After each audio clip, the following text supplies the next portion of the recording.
Pertama, miris seperti itu kondisi gedung serbaguna di Desa Muara Sungai, Kota Prabu Muli yang terbengkalai hingga dipenuhi rerumputan.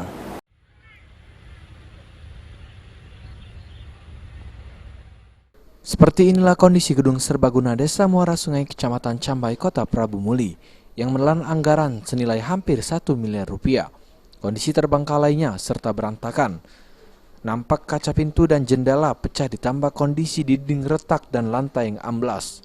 Menurut pengakuan warga sekitar, gedung ini sudah 3 tahun lebih tidak digunakan. Biasanya warga menggunakan gedung serbaguna untuk pertemuan, namun kegiatan itu sekarang dilakukan di kantor Kades. Mulyadi berharap gedung serbaguna dapat dibersihkan dan bisa dimanfaatkan kembali untuk kepentingan warga. Menurut aku, ini kan bagusnya dibersihi ini. Tempat-tempat misalnya pertemuan, kalau ada pertemuan kan, basir bau kan, itu. Jadi nggak tahu lah, dia tuh hari ini katanya nak kumpulan juga, tapi di ini kantor Kades, ya di kantor Kades itu bukan di sini tidak pernah lagi. Terbengkalainya gedung serbaguna dibenarkan Sekdes Muara Sungai Anton yang sudah tidak digunakan lagi sejak 2020 akibat kondisi lantai yang amblas.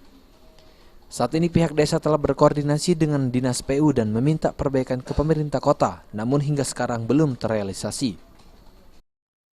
Ini lantainya amblas. Jadi khawatir ya Pak ya? Ya, Kita udah ngajuin untuk perbaikan ke Pemkot. sudah. Terus Pak gimana? Ya sampai sekarang belum ada realisasi. Oke. Kondisi bangunan yang terbengkalai ini sendiri cukup memprihatinkan karena pembangunan gedung ini menelan dana yang tidak sedikit.